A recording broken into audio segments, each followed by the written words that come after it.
The door of Red's Roadhouse didn't swing open so much as it surrendered. A hand, thin, shaking knuckles swollen with arthritis, gripped the metal handle and pulled with everything it had left, which wasn't much. Dorothy Hargrove was 79 years old, and she had just walked 6 blocks in the September heat on a heart that hadn't received real medication in 4 months. She stood in the doorway, breathing hard, gripping the frame to keep from falling. In the back corner, 9 men sat around 2 pushed-together tables. Leather vests, patches, the winged skull of the Hells Angels stitched across their backs. They were laughing about something, low, easy laughter, the kind that comes from men who've known each other long enough that silence is comfortable and nobody needs to explain the joke. Dorothy didn't hesitate. She walked straight toward them. Every step cost her something. Her hip ground bone against bone. Her knees sent fire up through her thighs. Her heart stuttered and skipped in her chest, a bird trapped in a cage with no rhythm and no medication to steady it.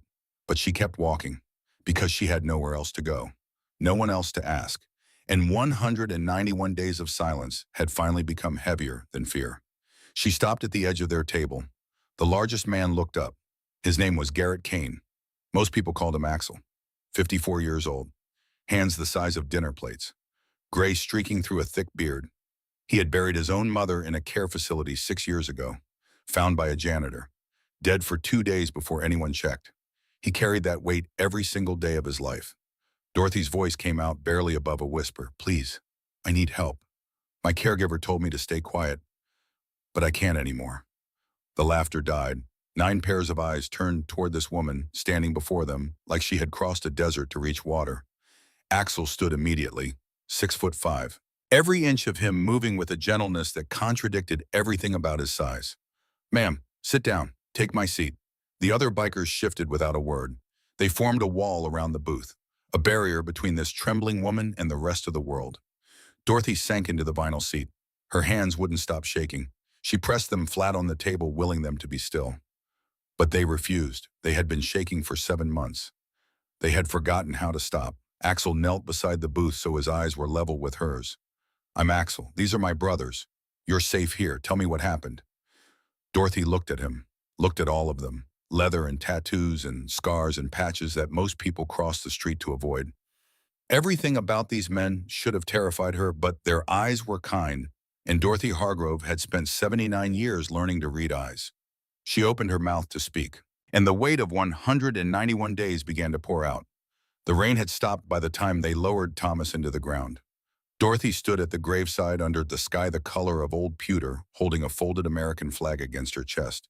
The soldiers had presented it to her with words she would hear in her sleep forever. "On behalf of the President of the United States and a grateful nation, please accept this flag as a symbol of our appreciation for your loved one's honorable and faithful service. Thomas Hargrove, 80 years old, 51 years of marriage, Korean War veteran, 101st Airborne Division, died of pancreatic cancer on a Sunday morning in November while Dorothy held his hand and told him about the hummingbird at the feeder outside their bedroom window. His last words came just before dawn. Don't let anyone push you around, Dot. You're tougher than you think. Promise me." She promised. Then his hand went still, and Dorothy Hargrove became a widow. The funeral was small, 23 people, neighbors, a few men from Thomas's VFW post who were still alive and could still walk, Mrs. Violet Patterson from across the street who had been their neighbor for 32 years. One person was missing. Dorothy kept looking toward the back of the funeral home chapel, kept watching the door, kept hoping that at the last moment her daughter would walk through it. The door never opened. Iris didn't come. 36 years old, ICU nurse in Portland, Dorothy's only child. The little girl who used to run through Thomas's garden barefoot, eating tomatoes straight off the vine, believing her parents were invincible. Children always believe that until they learn otherwise. Iris had learned 6 years ago, during the argument that broke everything between them. Thomas had been diagnosed. Pancreatic cancer, stage 4. The doctors gave him 3 months, maybe 4. They used words like comfortable and quality of remaining time, words they use when the truth is too cruel to say plainly. Dorothy wanted Thomas to die at home, in their bed, where they'd slept together for 45 years. Iris wanted a hospice facility, professional care, nurses who knew how to manage what was coming. Both were right. Both were wrong. And the words that came out were the kind families say when terror turns into fury. because fury is easier to carry than grief. You always think you know best, Iris had shouted. You'd rather let Dad suffer than admit you can't handle this alone. You left, Dorothy shouted back. You moved 1,000 miles away.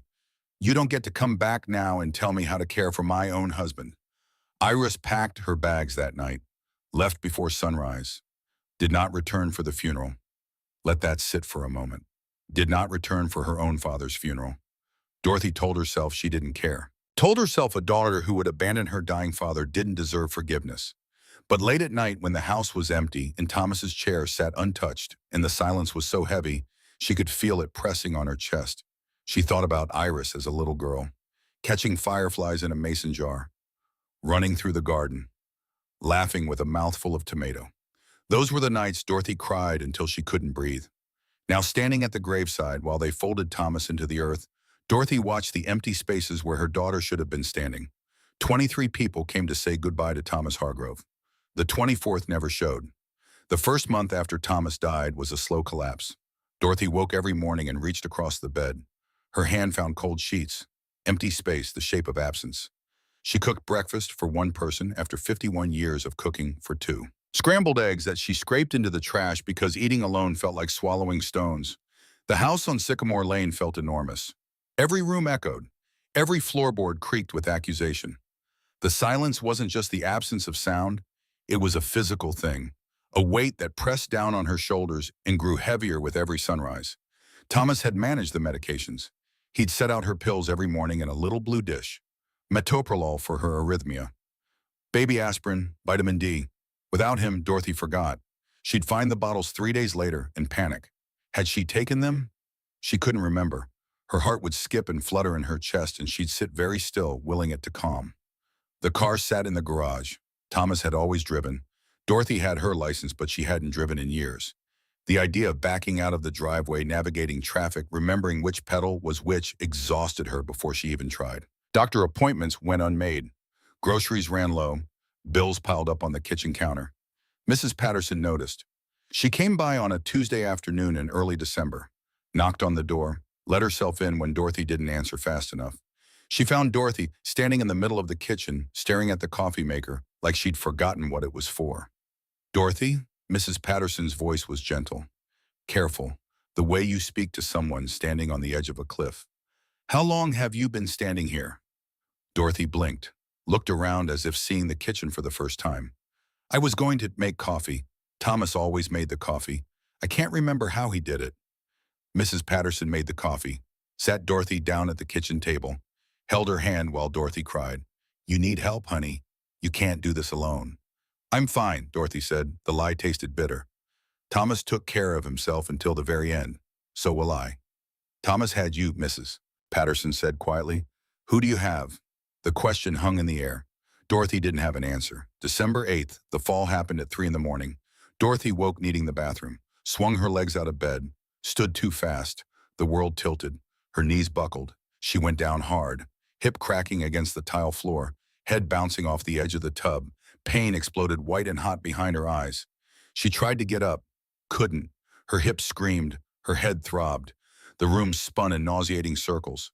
She lay there on the cold bathroom floor and called for help. No one came. No one was there to come. Thomas was gone. Iris was 1,000 miles away and in 6 years of silence distant.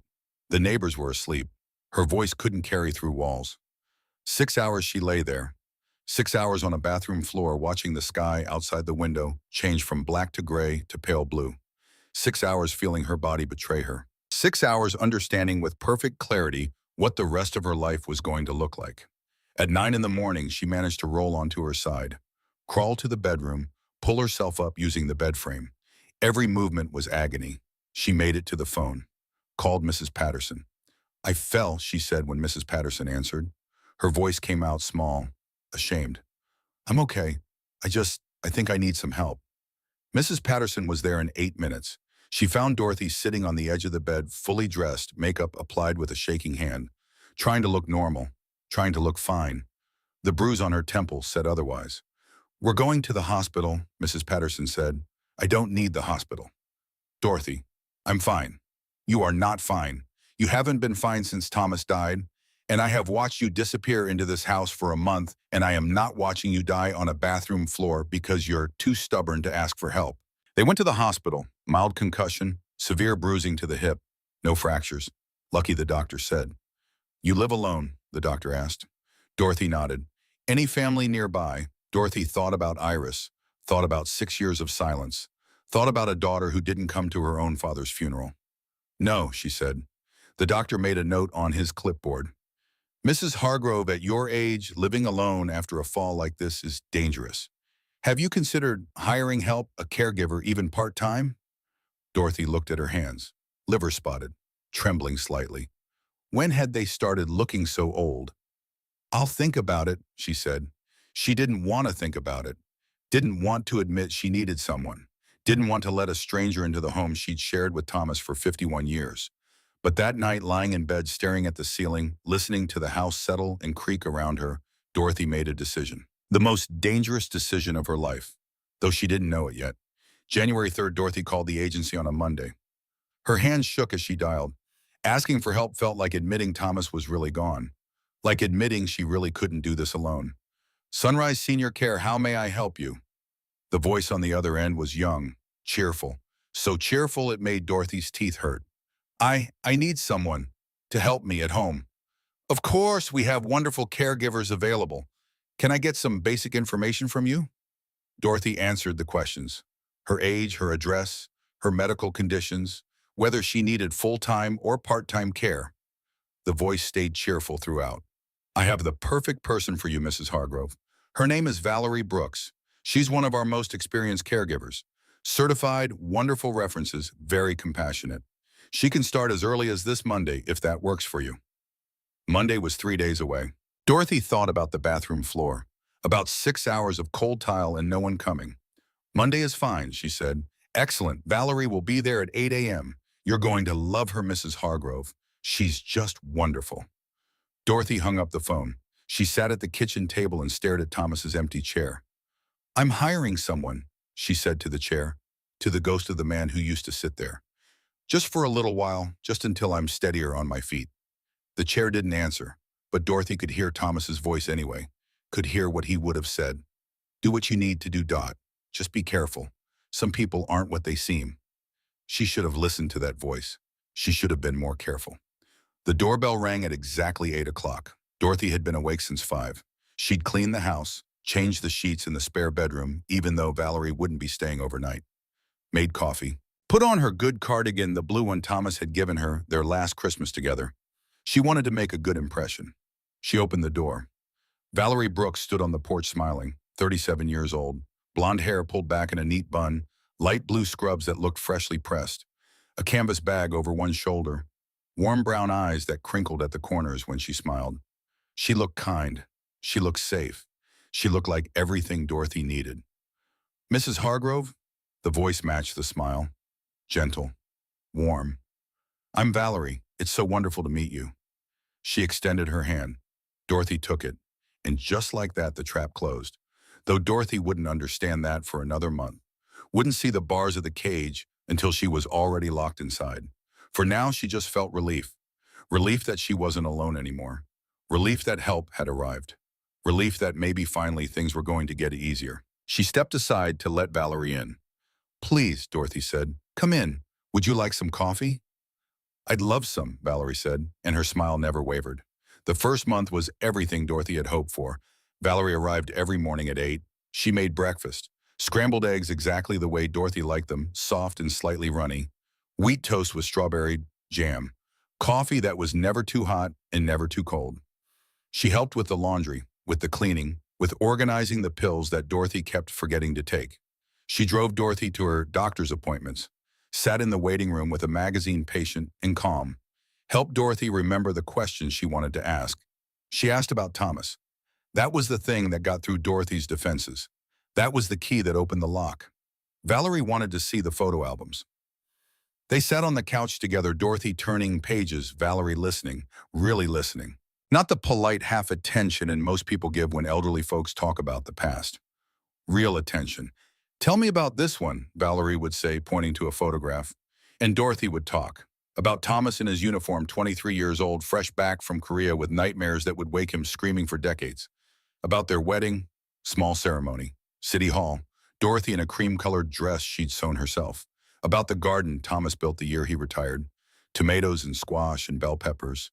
How he'd spend hours in that dirt said it reminded him he was alive.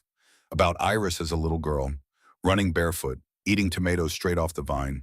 Valerie listened to all of it, and Dorothy started to feel like maybe she had a daughter again. Not a replacement for Iris, but something. Someone who cared, someone who asked questions and listened to the answers and didn't make Dorothy feel like she was boring or old or irrelevant. For the first time since Thomas died, Dorothy didn't feel alone. She should have known better. She should have remembered that predators are patient, that they gain trust first, that they make you love them before they destroy you. The first crack appeared on a Wednesday afternoon. Valerie was doing the dishes. Dorothy sat at the kitchen table sorting through mail that had piled up for weeks. $3,800 a month, Valerie said. Dorothy looked up. I'm sorry. Your pension from Thomas's service. $3,800 a month. That's very good. There was something in Valerie's voice, something Dorothy couldn't quite identify. Not the warm tone from before. Something flatter. Calculating. Yes, Dorothy said slowly. Thomas served his country. They take care of the widows. Valerie turned from the sink, still smiling, but the smile didn't reach her eyes anymore. That's wonderful. You're very fortunate. She dried her hands on a towel. You know, Mrs. Hargrove, at your age, managing finances can be tricky. Seniors are targeted by scammers all the time. Identity theft, phone scams, fraudulent charges. It happens every day. I'm careful, Dorothy said. I'm sure you are, but it would give me peace of mind as your caregiver if I could help you manage your bills, just to make sure everything is in order, to protect you. Dorothy hesitated. She'd been managing her own finances for 79 years, had balanced checkbooks, paid bills, never missed a payment, but she was tired, so tired, and Valerie had been so helpful with everything else. I suppose that would be all right, Dorothy said. Just temporarily, until I'm feeling more like myself. Valerie's smile widened. Of course, just temporarily. I'll need access to your checking account, and it would help if I had your debit card, just to make sure all the automatic payments go through properly. Dorothy gave her the information. Later, she would lie awake at night and scream at herself for how easily she gave it, how little she questioned. But in that moment, it felt like help. It felt like someone caring. It felt like relief. The isolation began quietly. Mrs. Patterson knocked on the door on a Tuesday afternoon. Dorothy heard her voice from the bedroom where she'd been napping, heard Valerie answer the door. Oh, hello. Is Dorothy home? Mrs. Hargrove is resting right now. Doctor's orders. She's been very tired lately. I just wanted to check on her. I haven't seen her in a few weeks. She's doing well, thank you. I'm her caregiver. I'm here every day, so she's being well looked after. Could I just peek in, say hello? I'm afraid that's not possible right now. She needs her rest. I'm sure you understand. Dorothy tried to call out, tried to say she was awake. She'd love to see Mrs. Patterson. But Valerie had already closed the bedroom door on her way out that morning. And Dorothy's voice, never strong, couldn't carry through solid wood. She heard the front door close, heard Mrs. Patterson's footsteps retreating down the porch steps, heard the opportunity for help walk away. When Valerie came to wake her an hour later, Dorothy asked about it.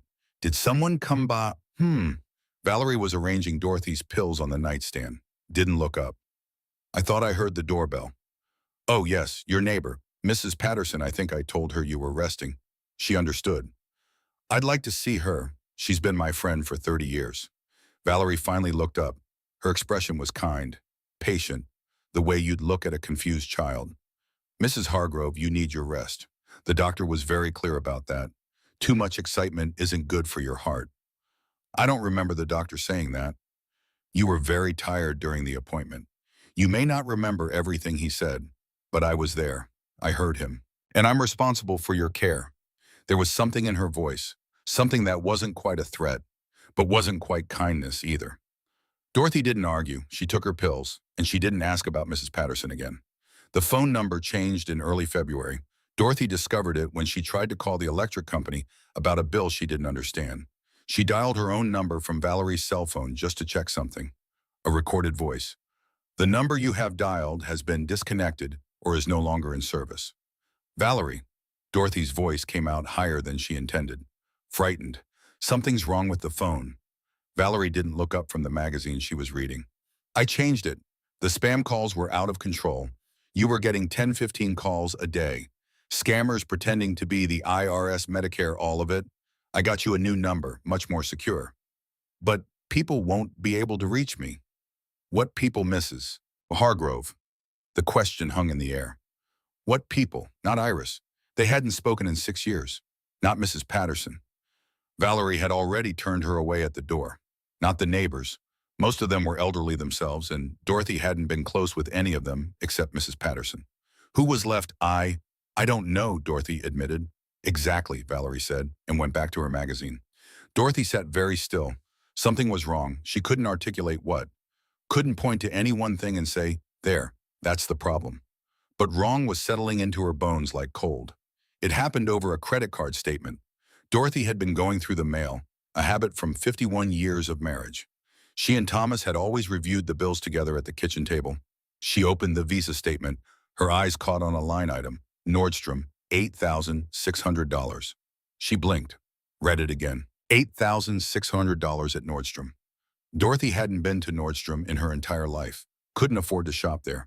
Wouldn't know where to find one if she tried. Valerie, her voice was careful, uncertain. There's a charge here I don't understand. Valerie was wiping down the kitchen counters. She stopped, turned. What charge? Nordstrom, for $8,600. I didn't make this purchase. Valerie crossed the kitchen in 3 steps. Her hand shot out, grabbed Dorothy's wrist, squeezed. Pain exploded white and sharp. Dorothy cried out, "Stop questioning me."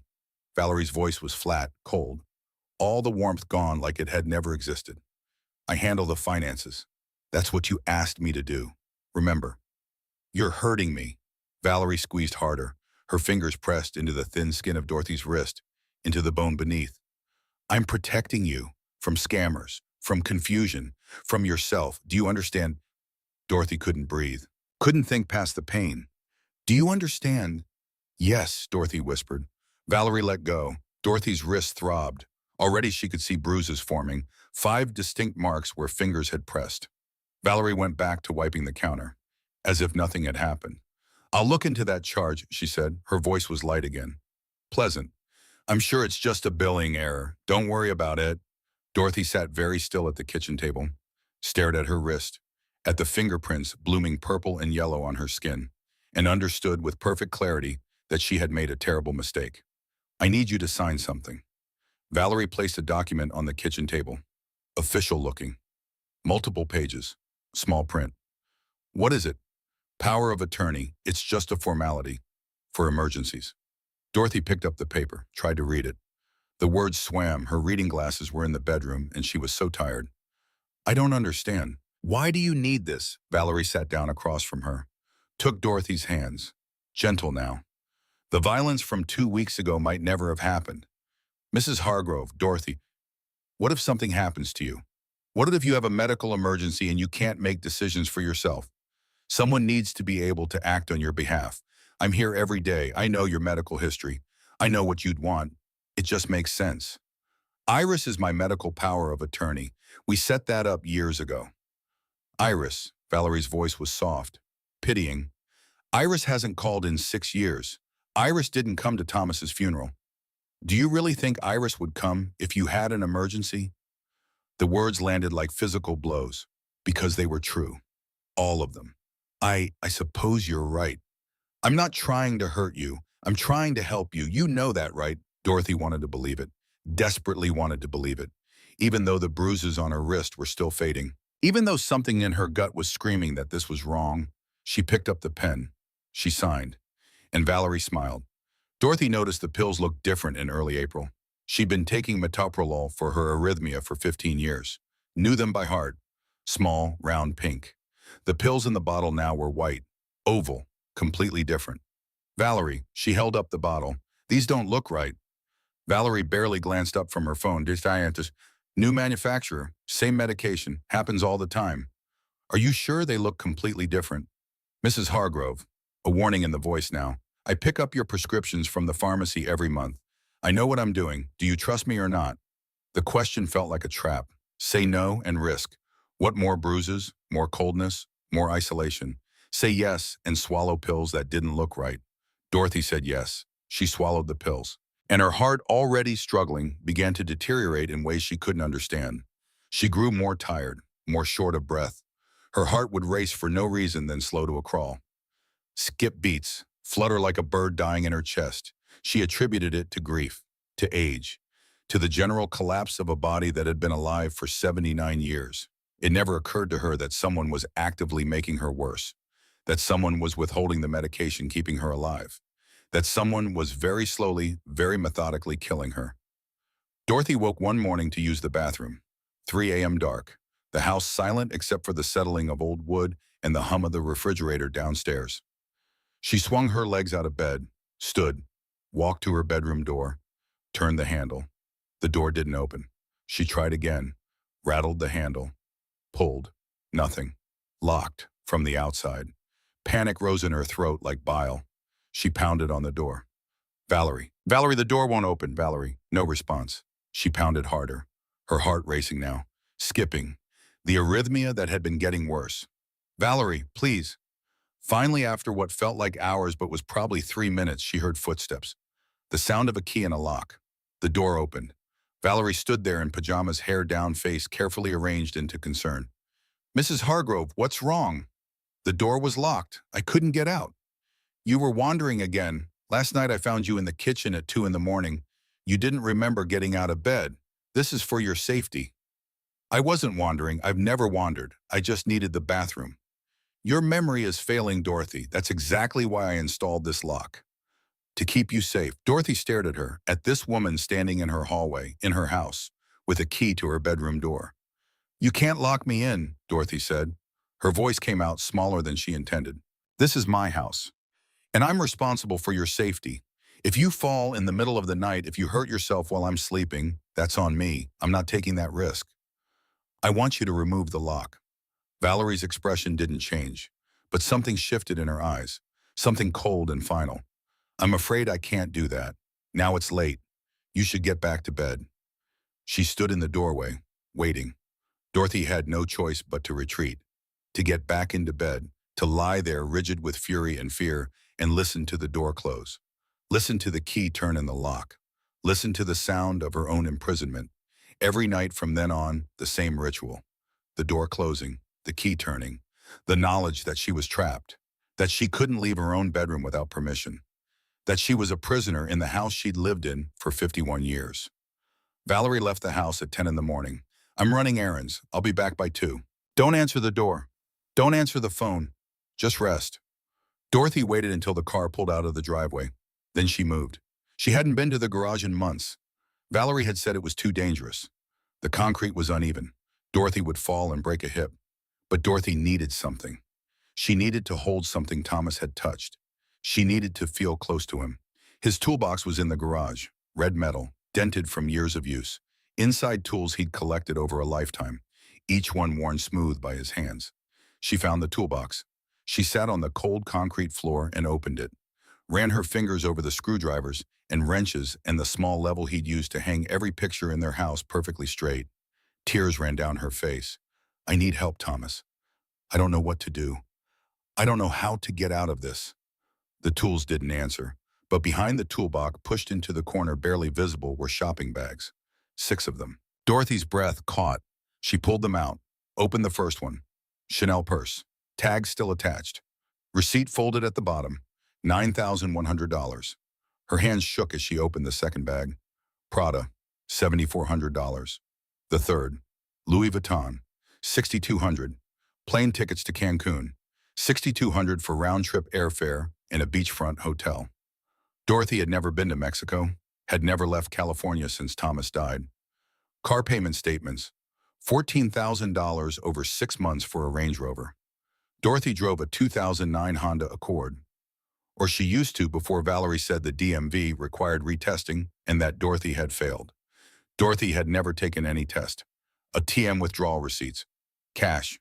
$16,800. Gone. She sat on the garage floor and added the numbers. Added them again because the total couldn't be right. But it was. $53,000 in 6 months, her entire life savings. Thomas's pension, Every dollar they'd saved across 51 years of marriage, gone, spent on handbags and hotel rooms in a car Dorothy had never seen. By a woman Dorothy had trusted with her life. She heard the car in the driveway. Valerie, back early. Dorothy shoved the bags back into the corner, exactly as she'd found them, closed the toolbox, stood on legs that shook so badly she almost fell, made it to the door, through the kitchen, into the living room, sat in Thomas's chair and tried to look like she'd been there all along. Valerie walked in with more shopping bags. Saks Fifth Avenue this time. Did you rest? She didn't even look at Dorothy, just walked past toward the bedroom. Yes, Dorothy whispered. That night, locked in her bedroom, Dorothy didn't sleep. She lay in the dark and added the numbers again and again. $53,000, everything, all of it, gone. And somewhere in the back of her mind, a small voice whispered a question that made her blood run cold. What happens when there's nothing left to take? Dorothy didn't sleep, couldn't sleep. She lay in the dark behind the locked door and listened. At 11:30, she heard Valerie's voice, muffled, coming from the kitchen. Dorothy got out of bed, pressed her ear against the door. I'm almost done here, Valerie's voice. 3 more months tops, pension's still coming in. I've got the accounts routed. When I'm finished, I close everything out and move on. Silence. She was on the phone with someone. No family. Daughter's been gone for years. Nobody's checking on her. Another pause. Then Valerie laughed, a sound Dorothy had never heard before.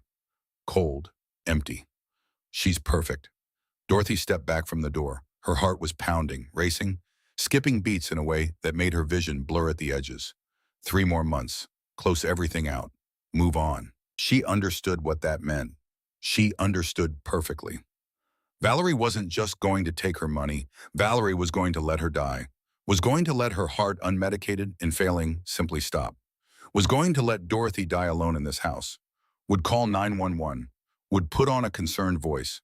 Would tell the paramedics that poor Mrs. Hargrove had been declining for months. Natural causes. Tragic but expected. And no one would question it. Because who questions an old woman's death? Who orders an autopsy when a 79-year-old widow with a known heart condition dies in her sleep? Nobody. That's who. Dorothy sat on the edge of the bed. She was going to die in this house, unless she did something. Right now. Morning. Valerie unlocked the door at 7. Good morning, Mrs. Hargrove. Time for your pills. She handed Dorothy the usual lineup. 4 pills. Glass of water. Dorothy took them, swallowed, smiled, waited for Valerie to leave the room. Then she went to the bathroom, found the pill bottle in the medicine cabinet. Metoprolol, 50 milligrams, her name on the label, pharmacy label, everything official. She opened the bottle, took out 1 pill, white, oval, completely different from the pink round pills she'd been taking for 15 years. She went to Thomas's old computer in the spare bedroom. The one Valerie had told her not to use.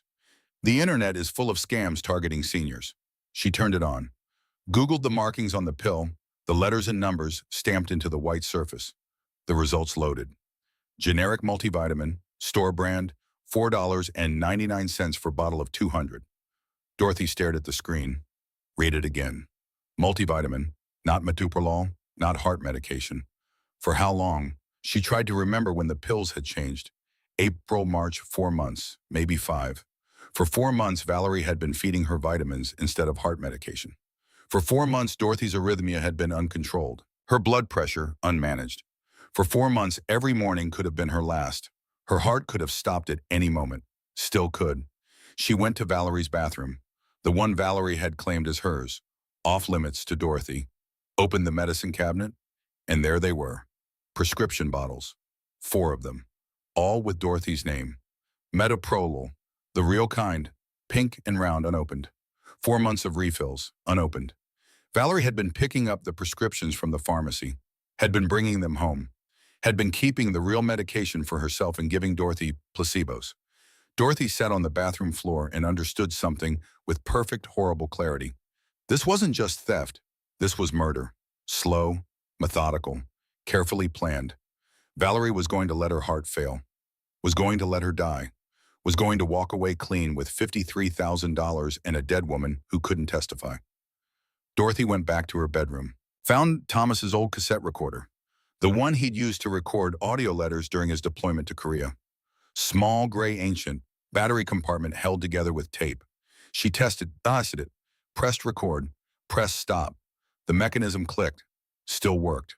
From that moment on, Dorothy kept it in her cardigan pocket, kept it running whenever Valerie was near, and she began to document everything. Valerie left her laptop open, just for 10 minutes, went to take a shower. 10 minutes was all Dorothy needed. She sat at the kitchen table, opened the laptop.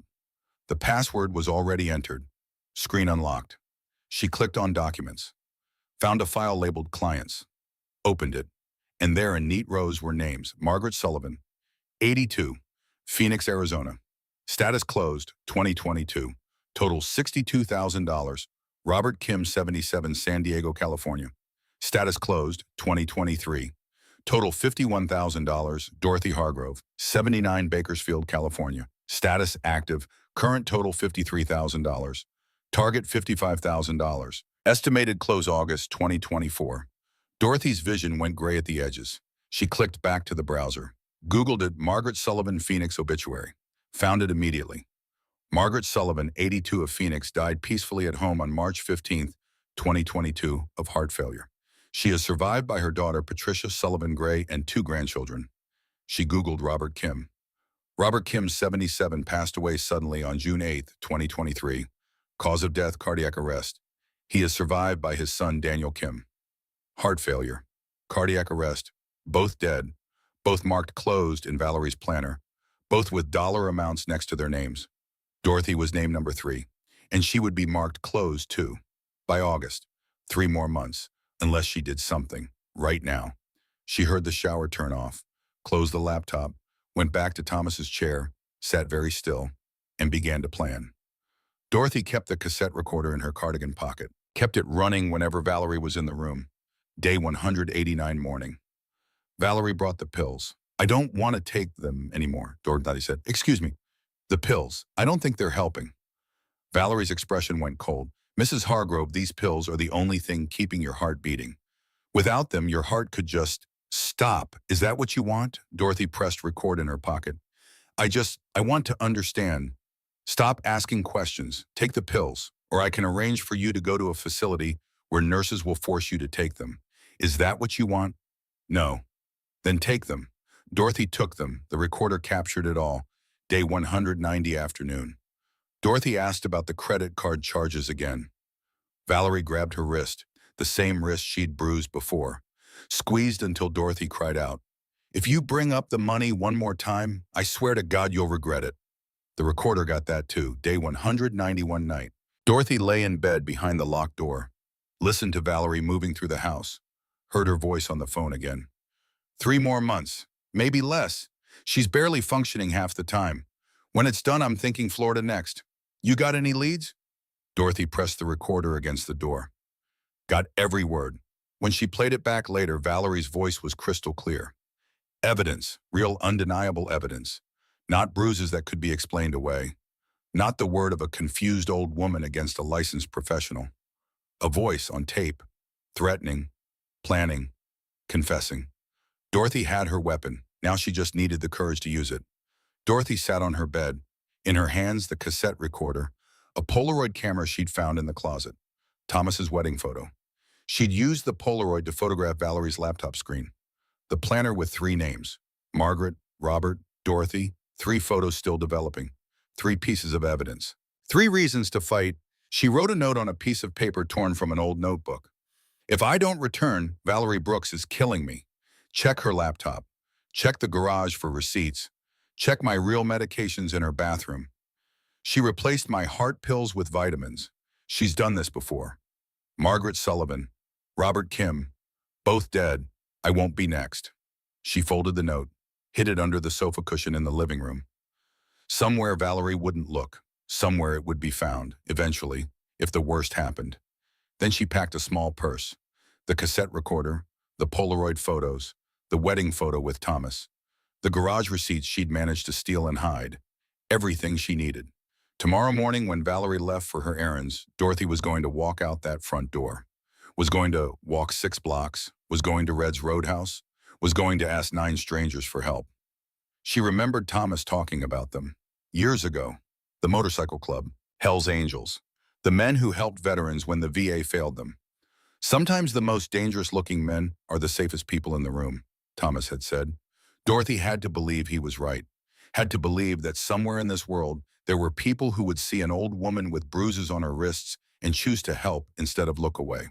Had to believe that 191 days of hell could end with one act of courage. She set the purse by the door, lay down in bed, listened to Valerie lock her in, listened to the key turn, listened to her own heartbeat. Irregular, unmedicated, failing. And she made a promise to Thomas, to herself. Tomorrow she would keep the promise he'd asked her to make. Tomorrow she wouldn't let anyone push her around.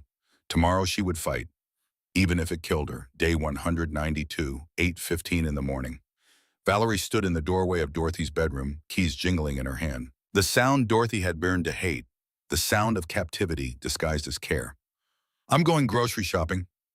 "Shopping," Valerie said. Her voice was flat, professional. The warmth from those first weeks had evaporated months ago, leaving behind something cold and transactional. "I'll be back by 4. Don't answer the door if anyone knocks. Don't answer the phone. Just rest." Dorothy nodded from the bed, kept her face blank, compliant, the face she'd learned to wear to survive. "Do you need anything before I go?" "No, thank you." Valerie studied her for a moment, looking for signs of rebellion, looking for cracks in the facade. Dorothy gave her nothing. Finally, Valerie turned, walked down the hallway.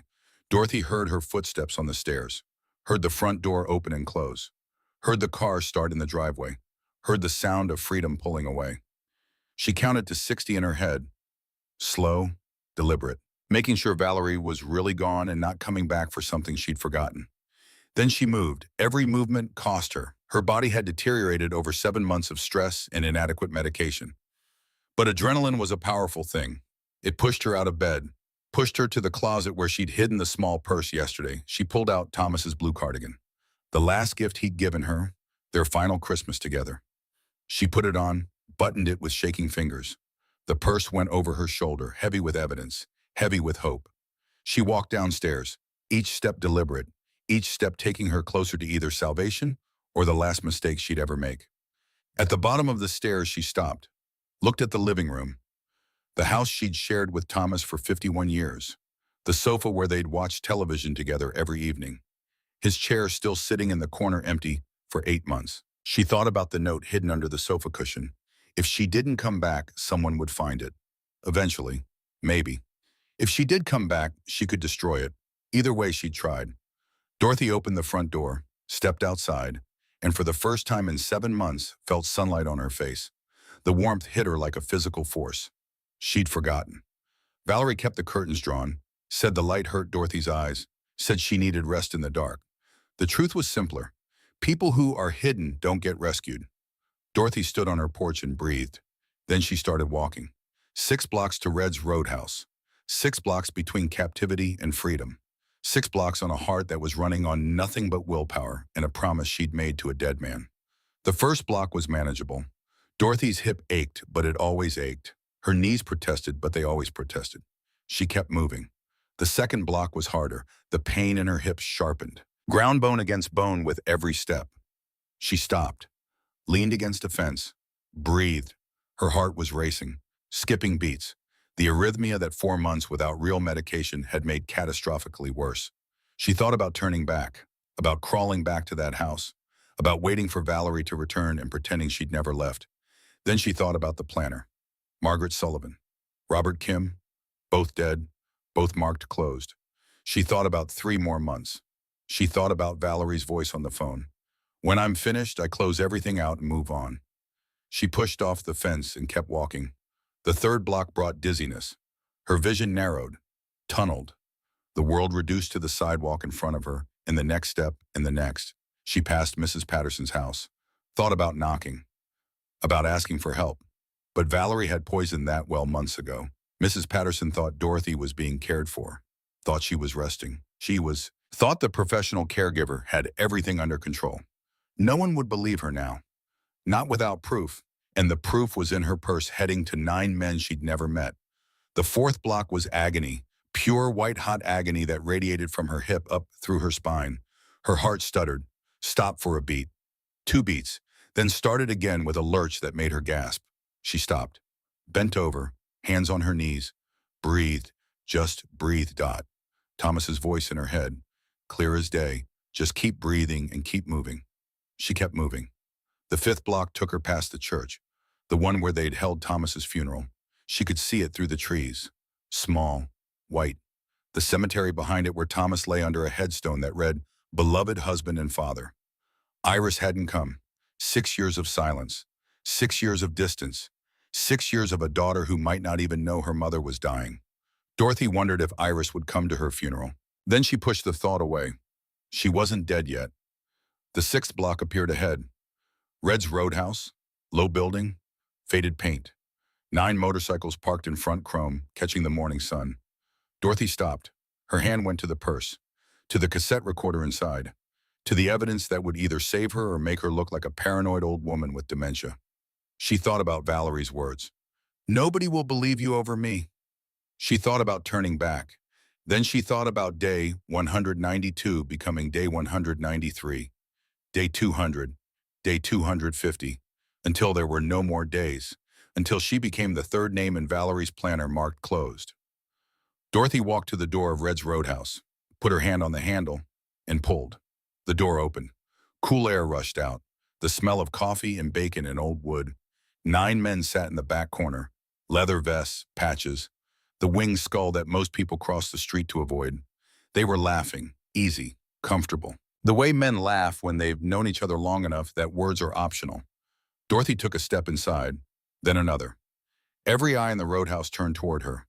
Not just the bikers, the waitress, the couple in the corner booth, the line cook visible through the kitchen window. Everyone saw her, an old woman, trembling, bruised, walking toward the most dangerous-looking men in the room. Dorothy reached the table. The laughter stopped. 9 pairs of eyes looked at her, and Dorothy Hargrove, 79 years old, 191 days into her own private hell, opened her mouth and said the words that would change everything. "Please, I need help. My caregiver told me to stay quiet, but I can't anymore." The largest man stood immediately. Garrett Kane, Axel to his brothers, 54 years old, 6'5", beard streaked with gray, hands the size of dinner plates. But his eyes were kind. "Ma'am, sit down. Take my seat." The other men moved without speaking, shifted, created space, formed a wall between Dorothy and the rest of the world. Dorothy sank into the booth. Her hands were shaking, had been shaking for 7 months, couldn't remember how to stop. Axel knelt beside the booth, brought himself down to her level. "I'm Axel. These are my brothers. You're safe here. Tell me what happened." Dorothy looked at him, at all of them. Leather and tattoos and scars and patches that represented a life she knew nothing about. But their eyes were kind, every single one of them. She thought about Thomas, about what he'd said years ago. Sometimes the most dangerous-looking men are the safest people in the room. She took a breath, and she told them everything. The words came slowly at first, halting. She'd been silent for so long that speech felt foreign, but once she started, she couldn't stop. She told them about Thomas, about the funeral Iris didn't attend, about the loneliness that made her hire Valerie in the first place. She told them about the first month, the kindness, the way Valerie had listened to stories about Thomas and looked through photo albums and made Dorothy feel like she had a daughter again. She told them about the shift, the isolation, the changed phone number. Mrs. Patterson turned away at the door. She told them about the credit card statement, about Valerie's hand on her wrist, the bruises blooming purple and yellow. She pulled up her sleeve, showed them. A man sitting across from Axel leaned forward. He had scars on his forearms, old burn marks. Eddie Vance, Torque to his brothers, 49 years old, former Navy corpsman, had treated wounds on 3 continents. He knew what he was looking at. "May I?" His voice was gentle. Dorothy extended her arms. Torque examined the bruises. His jaw tightened with every mark he cataloged. "Grab injuries," he said quietly to Axel. Layered, repeated. "Someone's been doing this for a long time." "Her name is Valerie," Dorothy said. "Valerie Brooks. She was supposed to help me." Her voice broke on the last word. She pressed her hand against her mouth, trying to hold back the sound that was part sob, part scream. 7 months of swallowed silence, trying to escape all at once. "Take your time," Axel said. "I don't have time." Dorothy's voice was fierce despite the tears. "She comes back at 4. If she finds out I'm gone..." She didn't finish the sentence. Didn't need to. Axel checked the clock on the wall. 9:45. Then tell me fast, Mrs. Hargrove, everything. So Dorothy told them the rest. She told them about the power of attorney she'd signed, about the pills that looked wrong, about Googling the markings and finding out they were multivitamins, about finding her real medication unopened in Valerie's bathroom. She told them about the lock on her bedroom door, the one that worked from the outside, the sound of the key turning every night, every morning, 191 nights of captivity. She told them about the garage, about the shopping bags, about adding up the receipts and realizing $53,000 was gone. She told them about the phone call she'd overheard. 3 more months, then I close everything out and move on. And then she told them about the planner, about Margaret Sullivan, Robert Kim, both dead, both marked closed, about her own name on that list. Target close August 2024, 2 months away. The table had gone completely silent. A man with a shaved head and a scar across his knuckles spoke next. Connor Dalton, slider to his brothers, 47 years old, former detective, had left the Kern County Sheriff's Department after a corruption scandal he'd refused to be part of. He'd kept his instincts, and those instincts were screaming. Mrs. Hargrove, you said you found receipts. Do you have them? Dorothy reached into her purse with shaking hands, pulled out folded papers, smoothed them on the table. Slider picked up the first one. His expression changed as he read. Hardened, set like concrete, $9,100 at Nordstrom. He picked up the next one. $7,400 at Saks. Plane tickets, car payments, ATM withdrawals. He laid them out in a row. These are felonies, he said quietly. Financial exploitation of a dependent adult. We're talking serious prison time. He looked at Axel. This isn't some amateur scam. This is methodical, calculated. She had a system. And the medication, Torque added. He hadn't taken his eyes off Dorothy's wrists since she'd shown them. You said she replaced your heart pills with vitamins. Dorothy nodded. For how long? 4 months, maybe longer. I don't know when she switched them. Torque's jaw clenched. A muscle jumped in his cheek. Metoprolol, that's what you were prescribed. Yes, for my arrhythmia. My cardiologist said without it, your heart could go into atrial fibrillation at any time, Torque finished. You could have a stroke. You could go into cardiac arrest in your sleep. He looked at Axel. This isn't neglect, Axel. This is attempted murder. You pull someone's heart medication and replace it with sugar pills, you're trying to kill them, period. The word hung in the air. Murder. Dorothy flinched. She'd known it in her gut, had whispered it to herself in the dark. But hearing someone else say it out loud made it real in a way her own thoughts hadn't. She's going to let me die, Dorothy said quietly. I heard her on the phone. She said 3 more months, then she's closing everything out and moving on.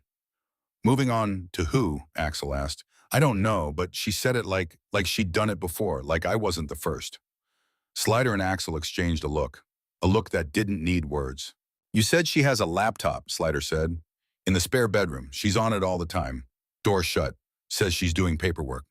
Is the bedroom locked when she leaves? Dorothy thought. No, she only locks my door. She doesn't think I go in there. Then whatever she's hiding is on that laptop or in that room. Slider turned to Axel. We need to get inside that house before she comes back. Everything. Medication bottles, bank statements, the lock on the bedroom door. All of it needs to be documented.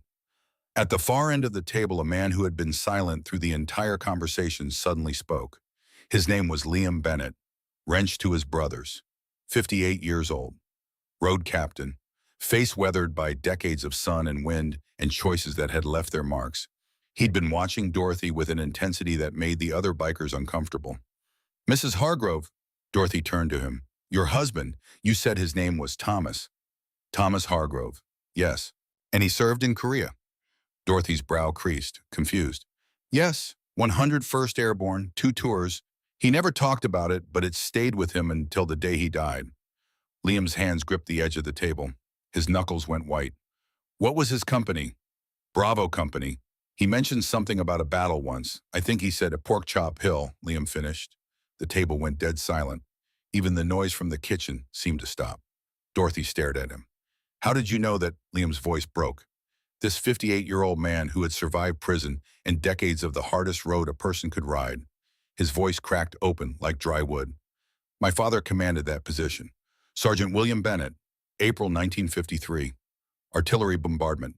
The Chinese hit our lines at dawn. He looked directly at Dorothy, tears running openly down his weathered face. My father's position took a direct hit. Part of the trench collapsed. He was trapped, bleeding out. Everyone was pinned down. Nobody could move without getting cut to pieces. Liam's voice dropped to almost a whisper. Except one man, Private Thomas Hargrove, Bravo Company.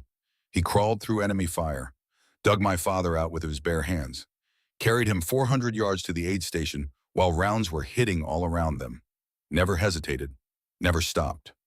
Dorothy pressed her hand against her mouth. A sound came out of her.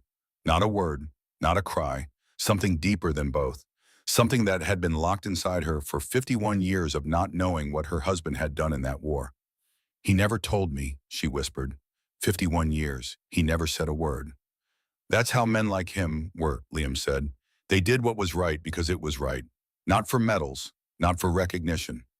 He reached across the table, took Dorothy's hands in his scarred, calloused hands, held them the way you hold something precious, something breakable, something sacred. Mrs. Hargrove, your husband saved my father's life, which means he saved everything. My father's marriage, his children, me. My whole life is because Thomas Hargrove ran into fire when everyone else was pinned down. His voice strengthened. My father spent 40 years looking for Thomas.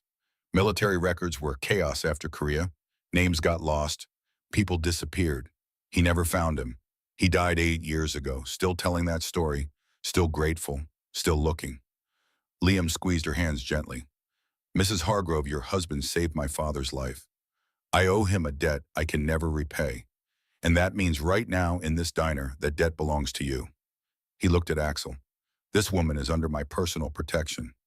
Whatever she needs, whatever it takes, whatever it costs, we handle this today. Axel nodded slowly. What had started as helping a stranger had become something else entirely.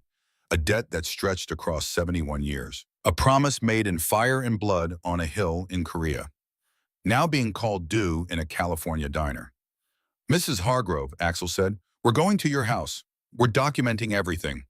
And when Valerie walks through that front door, she's going to find out what happens when you hurt someone who matters to people like us. Dorothy looked at these 9 men, tears on her face. Thomas's wedding photo in her pocket, a cassette tape with a predator's voice recorded on it. And for the first time in 191 days, she felt something that had been dead inside her for months. Hope. Let's go, she said. It might be safer if you wait here, Axel started. No. The word came out like iron hitting stone. This is my fight. This is my house. Thomas taught me you don't send someone else to fight your battles. You stand beside them. She looked at Liam. Your father was trapped in that trench. Thomas didn't wait outside while someone else pulled him out. He went in himself. Liam smiled through his tears. She's right, Axel. Axel studied her for a long moment, saw something in her eyes he recognized. The same steel he'd seen in his own mother before the system broke her. Dorothy Hargrove wasn't broken. Not yet. Not ever if he had anything to say about it. All right, you come with us, but you stay close. They moved fast. Liam called Sheriff Daniels from the parking lot. Daniels was 25 minutes out. They couldn't wait. Valerie could come back early. Axel drove the lead, his F350 dark blue diesel engine rumbling like controlled thunder. Dorothy in the passenger seat. The motorcycles followed. 9 bikes in formation, engines creating a sound that was part warning, part war cry. Dorothy sat with her hands in her lap, watching her own street appear through the windshield. Sycamore Lane, the street where she'd lived for 51 years, where she'd raised Iris, where she and Thomas had grown old together, where she'd become a prisoner. You okay? Axel asked. Dorothy didn't answer for a moment. Then, I walked away from this house as a prisoner 3 hours ago. I'm coming back as something else. Axel parked 2 houses down. The motorcycles pulled in behind him. Engines off, silence. Here's the plan, Axel said to his brothers. We go in, document everything, photographs only. Don't touch anything we don't have to. If Valerie shows up early, we don't engage physically. We call the sheriff and hold position. And if she runs, Nathan Price, Hawk to his brothers, 42 years old, tech specialist, could make computers confess secrets they didn't know they were keeping. Then we make sure she doesn't get far, Axel said. Dorothy walked toward her own home, keys in her hand, the same front door she'd walked through 10,000 times with Thomas, the same porch where they'd sat on summer evenings watching the street go dark. the same house that had become her prison. She unlocked the door, pushed it open. The smell hit them first. Stale air, closed windows, the scent of a house where someone has stopped living and started merely surviving. Torque went straight to the kitchen. Medication bottles lined up on the counter like soldiers. He opened the first one, poured pills into his palm. White, oval, wrong. He pulled up images on his phone, compared them. Multivitamins. He opened the next bottle, same thing. Every single bottle, all fake. He photographed everything, every bottle, every pill, every label. "This woman was going to let you die, Mrs. Hargrove," he said quietly. "There's no other way to read this." Slider moved to the bedroom. The deadbolt on the outside of the door stopped him cold. He ran his fingers over the installation marks in the wood. Fresh screws, clean drill holes, professional installation. On a lock designed to keep a 79-year-old woman caged in her own bedroom. He photographed everything, then moved to the closet. Bank statements, credit card bills, receipts. He spread them across the bed, working methodically. The way he used to work crime scenes before politics made him walk away from the badge. 53,000 confirmed, he said. And look at this. He held up a bank statement. Transfers to accounts in 3 different states. She's been layering the money, moving it around to make it harder to trace. He looked at Axel through the doorway. This isn't someone who got greedy. This is someone who's done this before and knows exactly how to cover tracks. Hawk checked the spare bedroom. Expensive clothes in the closet. Tags still on. Boxes from high-end stores stacked in the corner. A laptop on the desk. And on the nightstand a leather planner. He opened it, flipped through pages, then stopped. His face changed. "Axel, come here." Axel crossed the room in 3 strides. Hawk held the planner open. A date circled in red, 2 months from now. Next to it, written in neat handwriting, Hargrove pension, $3,800 per month. Total target, $55,000. Exit. Move on. Below that, 2 other names, each with dollar amounts, each with dates, each with one word written beside them. Closed. She had an exit strategy, Hawk said. She was going to drain the accounts and vanish. He pointed to the other names. But look at these, Margaret Sullivan, Robert Kim, both marked closed. Slider took the planner, read the entries. His face went gray. Margaret Sullivan, age 82, Robert Kim, age 77. He looked up. Both listed as closed, both with financial figures next to their names. He paused. "I'd bet everything I own that these people are dead." Dorothy heard this from the hallway. She leaned against the wall. Her legs almost gave out. "There were others," she whispered. "Before me. She's done this before." "And she would have done it again after you," Slider said. "You weren't the last name on her list, Mrs. Hargrove. You were just the next one." In the garage, a man named Finn McKay found Dorothy's Honda Accord under a tarp. Battery disconnected, license plates removed, every escape route sealed, every option eliminated. Back inside, Dorothy pushed open the bathroom off the spare bedroom, Valerie's bathroom. And there on the counter, lined up in a neat row, were prescription bottles. Dorothy's name on every label. The real pharmacy, the real medication. Full bottles, untouched.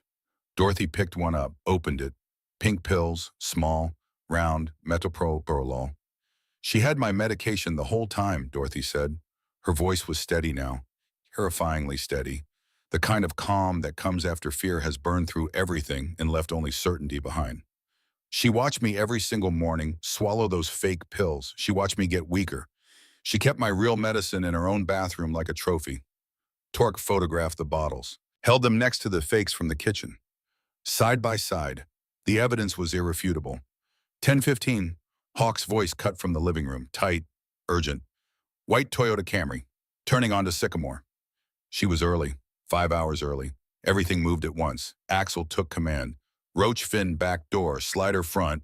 Torque stay with Mrs. Hargrove. Nobody leaves this house. "I'm not hiding," Dorothy said.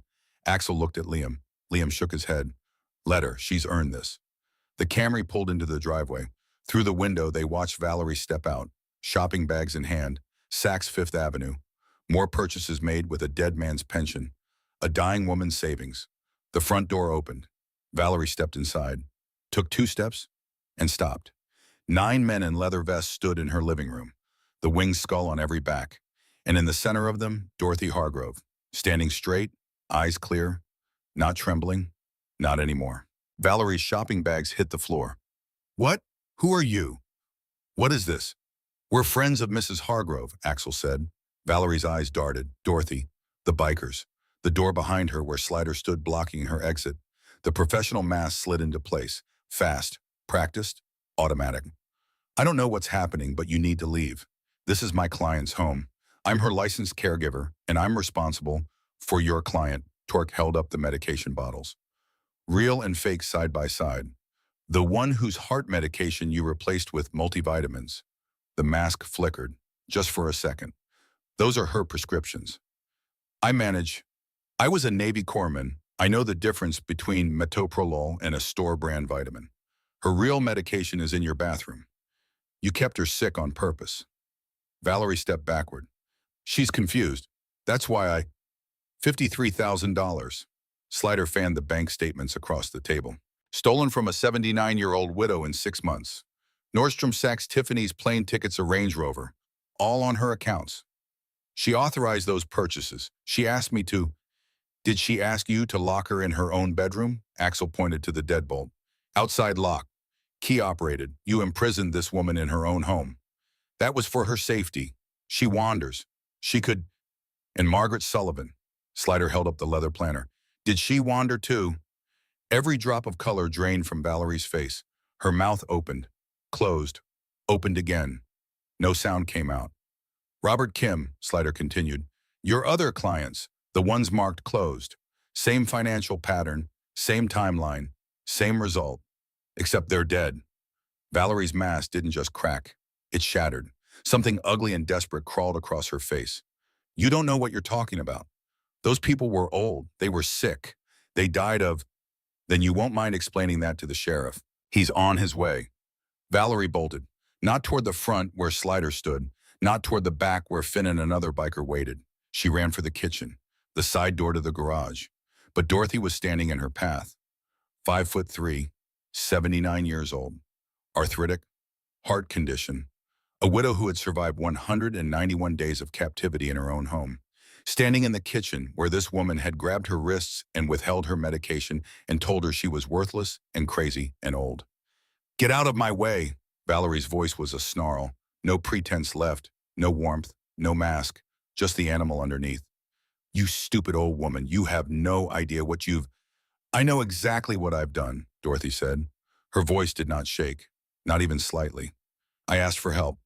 She reached into her cardigan pocket, pulled out Jack's cassette recorder. Press play. Valerie's own voice filled the kitchen. I told you to stop asking about the money. If you bring it up one more time, I swear to God you'll regret it. Another clip. These pills keep your heart beating. Without them, you could just stop. Another. Who will they believe, a confused old woman or a licensed professional? Every threat, every word, captured on a dead soldier's tape recorder. Valerie's face went white. You recorded me. Dorothy stopped the tape. Thomas always said a good soldier documents everything. Footsteps behind Valerie. Liam appeared, Hawk beside him. Nowhere left to run, sirens growing louder outside. Blue and red lights flashing through the windows. 2 vehicles pulled up. Sheriff Daniels, and behind him a woman in a blazer. Detective Sarah Brennan, Elder Abuse Task Force. She had been investigating cases like this for 8 years. Ever since her own grandmother had been victimized by a caregiver who walked away clean because no one believed an old woman with dementia. Sarah believed. She always believed. She walked into the house, took in the scene. Bikers, evidence on every surface. Valerie cornered, and one elderly woman standing in her own kitchen like she'd just won a war. Miss Brooks, Sarah said, we've been looking for you. Valerie started crying, performance tears, practice tears, the kind of tears that had probably worked 100 times before. You don't understand. I was helping her. She's confused. She doesn't. Sarah didn't even look at her. She looked at Dorothy. Mrs. Hargrove, are you willing to make a formal statement? Dorothy straightened her back, lifted her chin. I've been ready for 191 days. Sarah turned to Sheriff Daniels. Take her. The handcuffs clicked shut around Valerie's wrists. The same wrists that had left bruises on Dorothy's arms. The same hands that had hidden medication and stolen money and locked doors. Now locked in steel. You'll regret this, Valerie hissed as they led her toward the door. You stupid old woman, who do you think they'll believe? Dorothy met her eyes without flinching, held that gaze with everything she had. I think they'll believe the tape recording, the bank statements, the fake pills, the lock on my bedroom door, and the testimony of 9 witnesses who found bruises on my wrists. She paused. But mostly I think they'll believe me because I'm telling the truth. And you're not. And the difference between us is that I have nothing left to lose. And you just lost everything. They put Valerie in the back of the cruiser. The door shut. The lights kept flashing.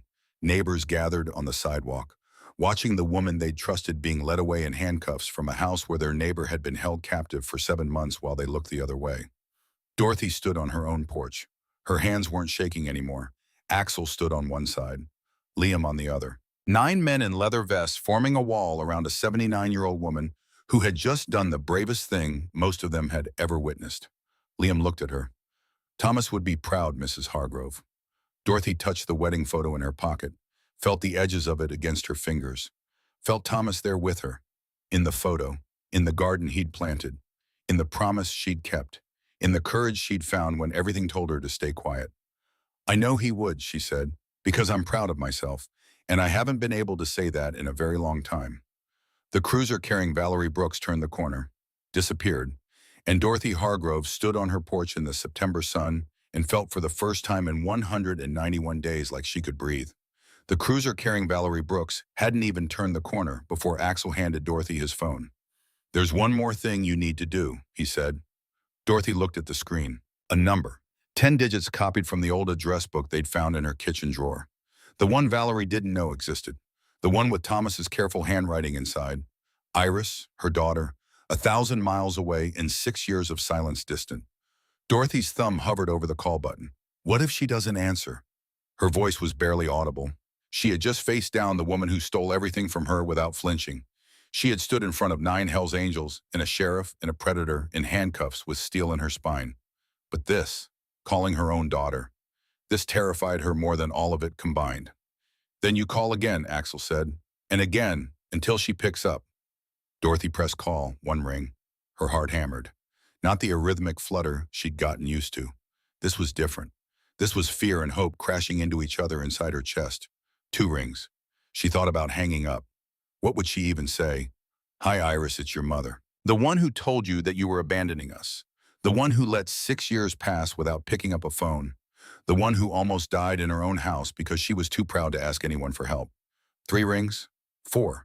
Maybe Iris had changed her number. Maybe she'd built a life with no room for the mother who drove her away. Maybe the silence had hardened into something permanent. The way water becomes ice when it gets cold enough. Maybe some things once frozen never thaw. 5 rings. Click. Hello, Grace's voice. Older than Dorothy remembered. Tired, but unmistakable. A voice Dorothy had heard say its first word, sing its first song, shout its first I hate you at 16, and scream its last, you always think you know best, the night everything broke. Dorothy opened her mouth. Nothing came out. 79 years of living, and she couldn't form a single word. Hello, who is this? Dorothy forced air through her throat. Iris, a whisper, barely there. It's Mom. Silence. 5 seconds. 5 seconds that contained 6 years of regret, anger, grief, and love that never stopped, even when everything else did. 5 seconds that felt like falling from a great height with no way to know if someone would catch you at the bottom.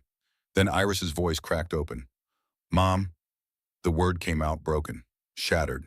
The sound of a grown woman becoming a child again in the space of a single syllable. Is that really you? Yes, baby. It's me. Iris started sobbing. Not crying, sobbing. The kind that comes from the deepest part of a person. The part they keep locked away because if they ever opened it, they might never stop. The sound traveled through the phone and wrapped around Dorothy's heart and squeezed until she thought it would kill her faster than any missing medication ever could. Mom, I've been trying to reach you for months. Iris's words tumbled over each other, crashing together like waves. Your number was disconnected. I sent letters. They all came back. I called the neighbors. Nobody answered. I thought, her voice broke again. I thought you didn't want to hear from me. I thought you'd never forgive me for missing Dad's funeral. I thought you decided I was dead to you. Dorothy's legs gave out. She sat down on the curb, didn't care that the concrete was cold. Didn't care about the neighbors watching. Didn't care about anything except the voice of her daughter on the other end of a phone line that should have been opened 6 years ago. Iris listened to me. Something happened. And Dorothy told her everything. Compressed. Essential. Valerie, the money, the pills, the lock, the bruises, the 191 days, the bikers, the arrest. She told it fast because Iris needed to know. And she told it steady because she was done being the confused old woman everyone expected her to be. When she finished, Iris was quiet for so long, Dorothy thought the call had dropped. Then, I'm coming tonight. There's a red eye from Portland. I can be there by morning. Iris, you don't have to. Don't. Iris's voice was steel now. The same steel Dorothy had found in herself that morning. The same steel Thomas had carried his whole life. It ran in the family. It had always run in the family. They'd just forgotten. Don't you dare tell me I don't have to. 6 years, Mom. 6 years I wasted being angry about things that don't matter anymore. Dad is gone. I can't fix that.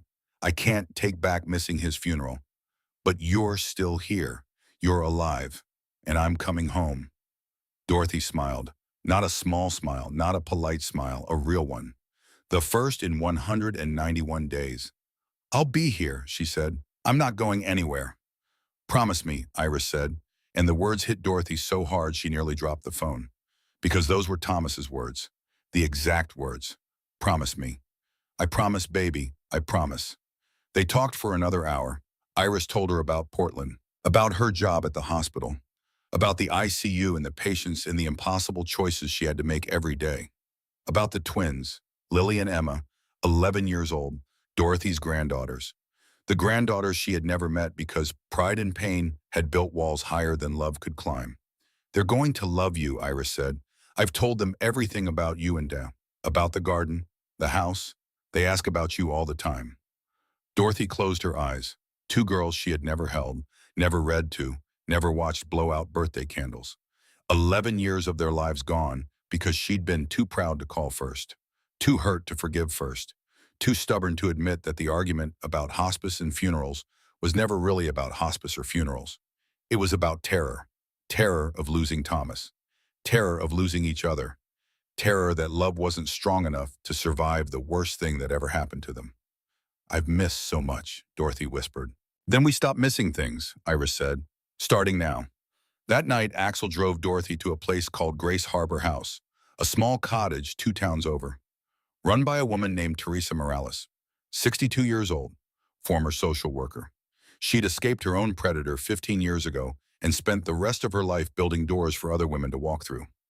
You're safe here, Teresa said when they arrived. Valerie doesn't know this place. She can't reach you. Teresa showed Dorothy to a small bedroom, clean sheets, a window facing a garden, and a lock on the door. A real lock, one that worked from the inside. Dorothy tested it. The bolt clicked. Solid. Final. She stood there for a long time with her hand on that lock, feeling its weight. For 7 months, someone else had controlled her door, decided when she could leave her own room, when she could use her own bathroom, when she could walk through her own house. Now she controlled it. Such a small thing. Such a tiny, ordinary thing that most people never think about. And it was everything. That night, Dorothy Hargrove slept. Really slept. 9 hours without fear. Without listening for footsteps. Without wondering if her heart would stop before morning. When she woke, sun was coming through the window, and her hands weren't shaking. 6:30 in the morning. A knock on the door of Grace Harbor House. Teresa answered. Iris stood on the porch, 36 years old, blonde hair like her mother's used to be, tired eyes from a red-eye flight, and 6 years of carrying guilt that had grown heavier with every passing day. She was holding 2 coffee cups from a gas station, and her hands were shaking. Is she here? Iris's voice came out smaller than she intended. She's in the common room, been awake since 5, waiting for you. Iris walked through the door, down a short hallway, into a room with windows on 3 sides and morning light pouring in like forgiveness. Dorothy sat by the window with a coffee cup in her hands. For a moment, neither moved. 6 years of silence filled the space between them, heavy as concrete, thick as the walls Dorothy had been trapped behind. Then Iris crossed the room in 4 steps and wrapped her arms around her mother so hard they both nearly fell. I'm sorry, Mom. Iris's voice was muffled against Dorothy's shoulder.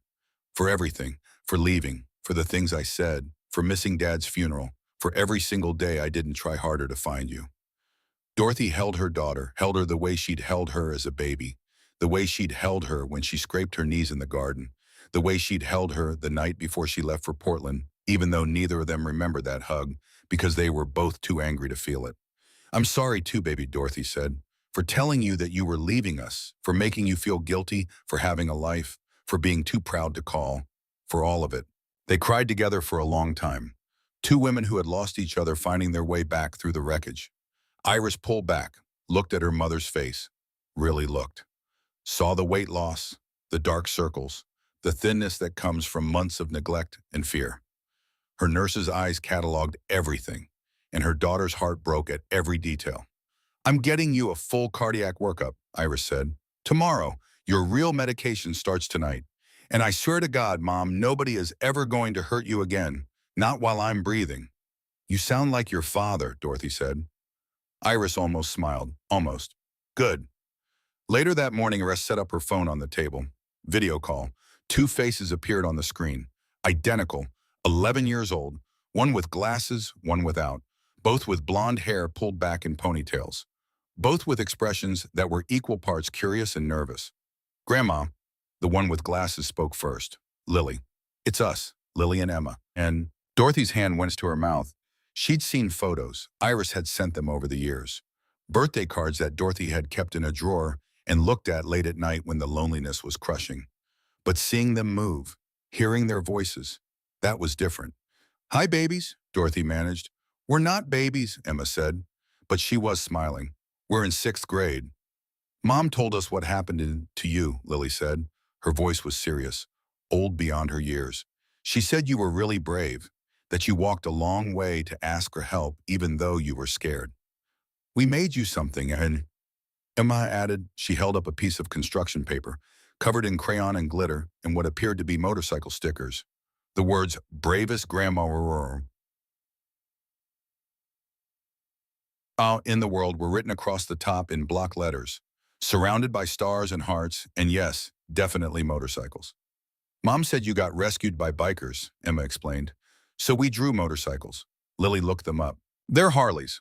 Dorothy laughed, a real laugh, the first one Iris had heard from her mother in longer than she could remember.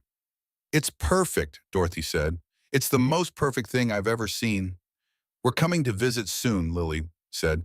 Mom said maybe next month, when you're feeling better. We can't wait to meet you for real, Emma added. After the call ended, Dorothy sat very still. Iris watched her mother's face, watched the tears, watched something that looked like healing. I've missed 11 years of their lives, Dorothy said quietly. Then we make sure you're there for the next 11, Iris replied, and the 11 after that. And every year after that until you're 110 and they're bringing their own grandchildren to meet you. Dorothy looked at her daughter. I don't know if I have that much time left, after everything, after what she did to my heart. Then we get you the best cardiologist in California. We get you on the right medications. We make sure you're eating, sleeping, safe, and we fight for every single day. Iris took her mother's hands. You fought for yourself when it mattered most, when you had every reason to give up.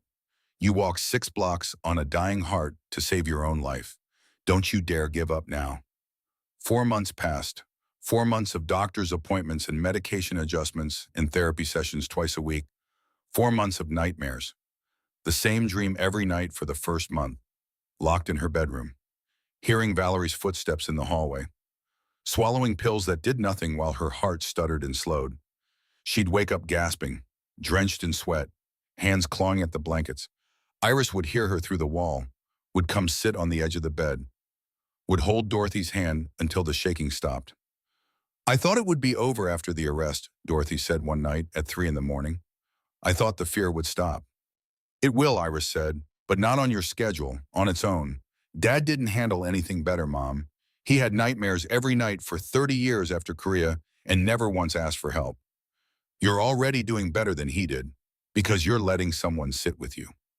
Dorothy looked at her daughter, this woman she had almost lost. This woman she had driven away with careless words and stubborn pride. This woman who had flown across the country in the middle of the night and hadn't left her side since. When did you get so smart? Dorothy asked.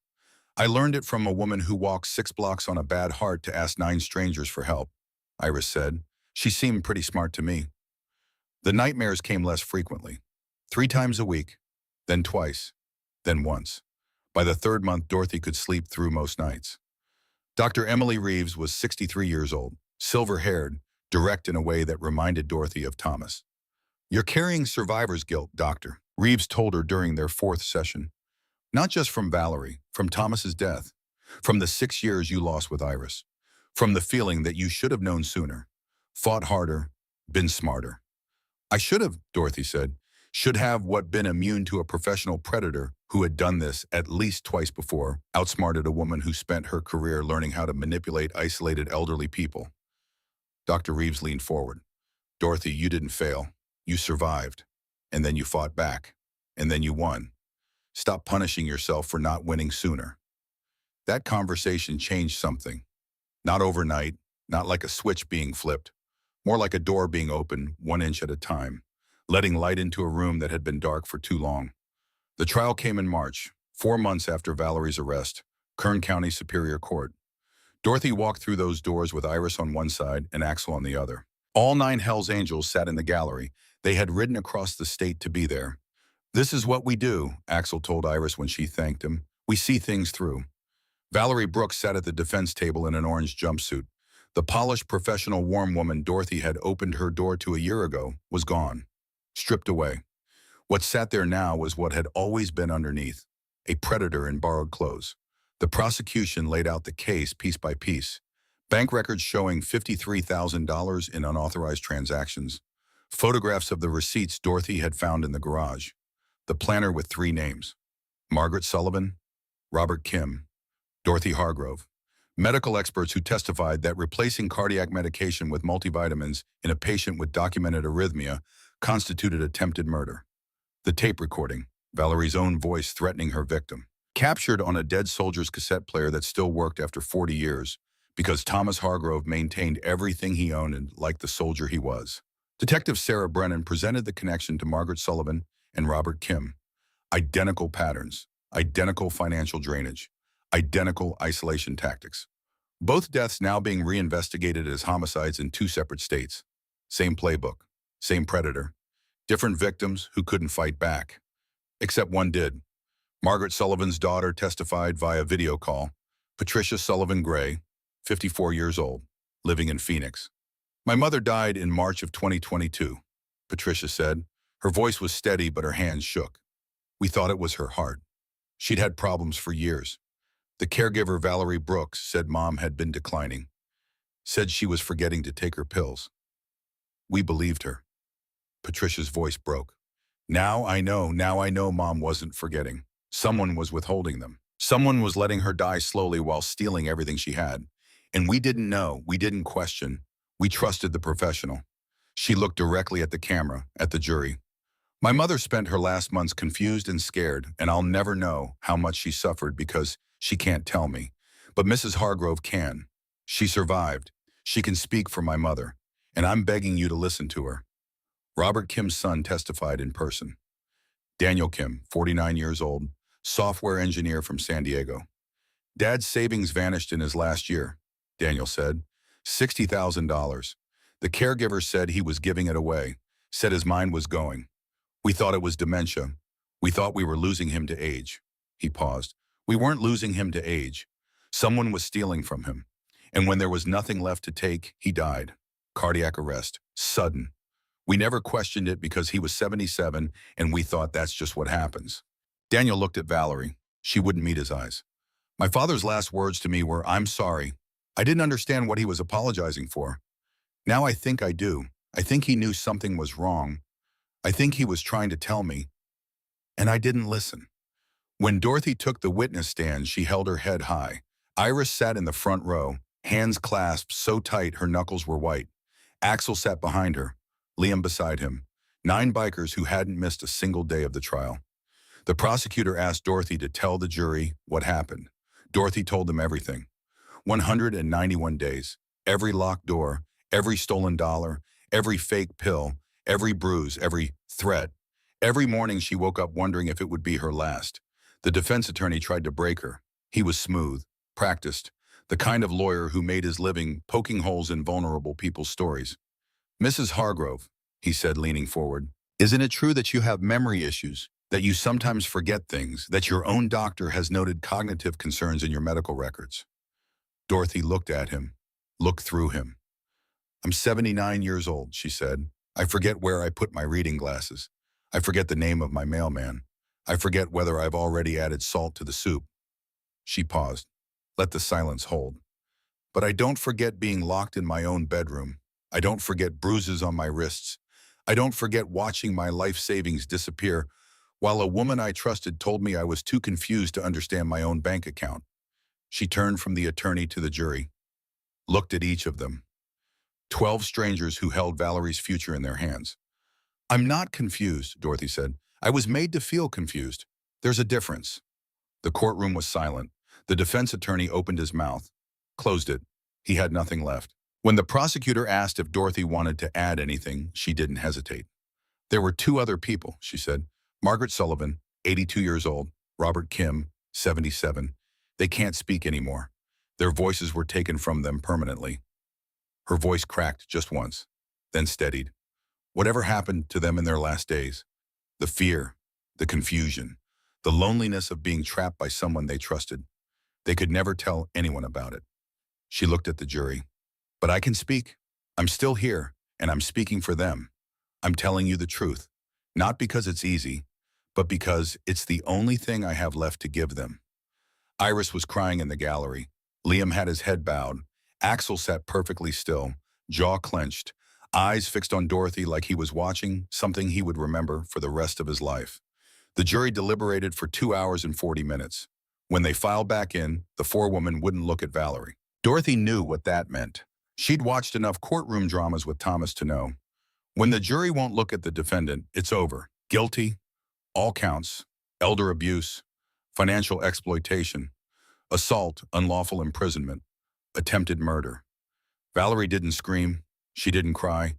She just sat there staring at the table. The mask was gone. The performance was over. There was nothing left but a woman who had spent years destroying vulnerable people and had finally been caught by the one who refused to die quietly. The judge sentenced her to 25 years, full restitution of all stolen funds. And if the investigations into Margaret Sullivan and Robert Kim resulted in murder charges, and the prosecutor promised they would, those would be added. "You preyed on the most vulnerable people in our society," the judge said. "People who trusted you with their health, their finances, their safety, their lives. You betrayed that trust in the most calculated, callous way this court has ever seen." He looked at Dorothy. The courage it took for Mrs. Hargrove to come forward at her age and her condition after everything that was done to her is extraordinary. This court hopes her bravery inspires others to speak. They led Valerie out. She looked back at Dorothy one last time. Their eyes met. Dorothy didn't look away, didn't flinch, didn't feel anything except a bone-deep exhaustion that she recognized as the weight of 191 days finally mercifully lifting. Outside the courthouse, Dorothy stood in the sunshine. Iris held her arm. Not because Dorothy needed steadying, her legs were stronger now. 4 months of proper medication and real food, and a daughter who checked her vitals every morning like the nurse she was. Iris held her arm because she wanted to, because she'd missed 6 years of holding her mother's arm, and she was making up for every single one. "It's over," Iris whispered. Dorothy looked at the sky, thought about Thomas, about the flag on the bookshelf, about the garden they'd planted together, and the life they'd built, and the promise she'd made him at dawn on a Sunday morning in November. "Don't let anyone push you around, Dot." She hadn't. She'd been pushed. She'd been shoved. She'd been grabbed and locked and robbed and lied to and threatened and nearly killed. But she hadn't stayed down. She'd gotten back up. She'd walked 6 blocks on a broken heart. She'd asked strangers for help. She'd recorded the voice of her abuser on her dead husband's tape recorder. She'd stood in front of a jury and spoken for 2 people who would never speak again. Thomas would have been proud. She knew that the way she knew her own name, the way she knew the sound of his laugh and the feel of his hand and the shape of his body in that old recliner. She knew it the way you know anything that is absolutely unshakably true. "It's not over," Dorothy said to Iris. "It's just beginning." She looked at Axel, who stood nearby with his brothers. 9 men who had shown up for a stranger and stayed for family. Thank you, she said. 2 words, completely inadequate. But Axel understood. You don't thank family, Mrs. Hargrove. He smiled. You just show up next time. Liam stepped forward, took Dorothy's hands one more time, held them the way he'd held them in the diner that first day. Gently, carefully, like something sacred. My father's debt is paid, he said. But the friendship that doesn't end, that's for life. Dorothy squeezed his hands. Thomas would have liked you. Both of you. All of you. She turned to Iris. Take me home, baby. I want to see my granddaughters. Iris laughed. A real laugh. The first one Dorothy had heard from her daughter in longer than she could remember. They've been asking about you every single day since I told them. Lily made you another card. Emma drew a picture of you standing in front of 9 motorcycles like a superhero. I'm not a superhero, Dorothy said. You are to them, Iris replied. 2 years passed, and in those 2 years, Dorothy Hargrove became someone Valerie Brooks never imagined she could be. She moved to Portland 3 weeks after the trial. Iris wouldn't hear of anything else. You're coming home with me, Iris said, and the way she said home, like it was a place that had been waiting for Dorothy all along, like there had always been a room and a chair and a seat at the table. The first morning in Iris's house, Dorothy woke up and didn't know where she was. For 3 terrible seconds, she thought she was back on Sycamore Lane. She listened for the click of a lock, reached for the door handle, expecting resistance. The door opened freely. Her hand was shaking. Iris was in the kitchen, coffee already made. She took one look at Dorothy's face and understood. The door is yours, Mom. It will always be yours. Dorothy started volunteering at the Elder Justice Hotline in April, 3 days a week, then 4, then 5. She sat in a small office with a headset and a phone that connected to people in the darkest moments of their lives. The first call destroyed her. A man, 84 years old, calling from a bathroom where he'd locked himself in because his son's girlfriend had been stealing his Social Security checks, and he didn't know who else to tell. His voice shook. He whispered because he was afraid she'd hear him through the door. Dorothy listened, and she heard herself, heard every terrified whisper she'd swallowed for 191 days, heard the shame and confusion and helplessness of a person who has been made to believe they are too old, too confused, too worthless to deserve help. Sir, Dorothy said, I'm going to tell you something, and I need you to believe me. I was where you are, locked in a room, money stolen, afraid to speak. I thought nobody would believe me. I thought I was too old to matter. What happened? The man asked. I asked for help, and help came. It's coming for you too. Right now, stay on the line with me. She stayed on the phone for 45 minutes. Police were dispatched. The man was safe by nightfall. Dorothy hung up, walked to the bathroom, and cried for 20 minutes. Then she washed her face, went back to her desk, and took the next call. Over 18 months, she personally helped 11 people escape situations like hers. 11 people who might have been the next Margaret Sullivan or Robert Kim. 11 people alive because Dorothy Hargrove picked up a phone and said, I believe you. Tell me everything. September, 2 years after the day Dorothy walked into Red's Roadhouse, the annual Hells Angels charity ride, Elder Justice Fund, 250 motorcycles gathering in Bakersfield. Dorothy flew from Portland. Iris and the twins came with her. At the Roadhouse, 9 familiar motorcycles were already parked, chrome catching the afternoon sun. Dorothy walked across the parking lot, and they were all there. Axel, Liam, Torque, Slider, Hawk, Finn, Roach, all 9. The group hug lasted a full minute. You look good, Mrs. Hargrove, Axel said. Strong. I feel strong, Dorothy replied, for the first time in a very long time. Liam reached into his jacket, pulled out an envelope. Found this, he said, in Dad's things, when I was cleaning out his storage unit last month. Dorothy opened it, a letter, yellowed with age, dated 1954, addressed to PFC, Thomas Hargrove, 101st Airborne Division. Never mailed. She read, Thomas, I don't have your address, but I'm writing this anyway. Maybe someday I'll find you. You ran into enemy fire when everyone else was pinned down. You dug me out of that collapsed trench when you could have saved yourself. You carried me 400 yards with shrapnel in your own leg. The medic said another 3 minutes and I'd have bled out. You gave me my life back. You gave me the chance to come home. Marry Eleanor, have my boy. Everything good in my family, my son, my future grandchildren, every sunrise I see from here on exists because you didn't leave me behind. I will spend the rest of my life trying to be worthy of that gift. If you ever need anything, if your family ever needs anything, my family is yours. Forever grateful, Sergeant William Bennett. Dorothy read it twice, tears streaming down her face, touched the wedding ring she still wore. You never told me, Thomas, she whispered. You just did what was right, like always. That evening, 250 riders and their families gathered in a field outside Bakersfield. 500 people, press, survivors, advocates. Dorothy stood at a podium, Iris and the twins in the front row, the 9 bikers standing behind her like an honor guard. She looked at the crowd, at the cameras, at the faces, and she spoke. I was 79 years old when I walked into that diner 6 blocks from my house. I had bruises on my wrists. I had fake pills in my stomach. I had a heart that was running on nothing but willpower because someone had stolen my real medication. And I was convinced, absolutely convinced, that nobody on earth would believe me. Her voice was steady, clear. My abuser told me every single day, you're too old, you're confused, you're worthless, nobody will listen to you. And for 191 days, I believed her. Because when you're alone and you're scared, and the person who controls your entire world tells you something often enough, you start to believe it's true. She paused. But I was wrong. I asked 9 strangers for help. Men that society tells us to fear. Men in leather and tattoos and motorcycles. And every single one of them stood up. They didn't ask what I could give them. They didn't question whether I was worth their time. They saw bruises on an old woman's wrists and they said yes. Her voice grew stronger. My husband Thomas saved a life in 1953. He never mentioned it to me. Not once in 51 years of marriage. He just did what was right because it was the right thing to do. 70 years later, the son of the man he saved honored that debt by saving me. She looked directly at the cameras. I'm standing here today because I finally asked for help, and I'm asking you.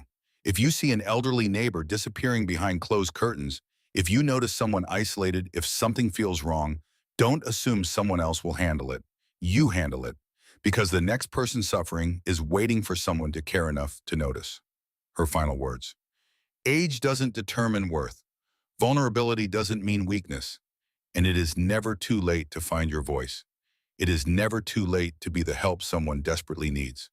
500 people rose to their feet, standing ovation. Iris sobbing, Lily and Emma waving signs that said, "Our brave grandma," in glitter and crayon. Liam giving a military salute, the same one he would have given Thomas. Axel standing in the back, tears running into his beard, not clapping because his hands wouldn't work, just standing there, watching a woman who had walked into his diner 2 years ago barely alive and was now setting the world on fire. 1 week later, Thomas's grave, Bakersfield Cemetery.